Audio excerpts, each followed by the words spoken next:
1492蚊做全屋智能，3房2廳，單單15個智能開關，第一筆賬已經開始唔啱數啊！就算全屋按照50蚊一個嘅低檔計算，15個開關就已經係750蚊。問題係50蚊一個智能開關，質量同穩定性根本係達唔到我建議全屋使用嘅標準，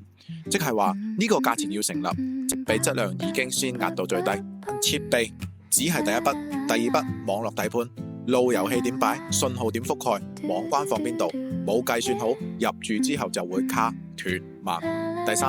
安裝調試呢個價格，設備配對、場景設置、傳感器嘅靈敏度，基本上都要靠你自己逐個搞。而最貴嘅就係第四筆，長期維護，半年後換路由器，設備突然離線、自動化失靈，你要自己判斷究竟係開關、線路、網絡定設置出問題。所以我唔會話1492蚊一定係假，佢可能真係買到一批設備，但係前提係安裝、調試、修改同售後全部都係你自己負責。你今日有興趣研究，唔代表3年之後出問題嗰晚仲有精力、時間同勇氣從頭查一次。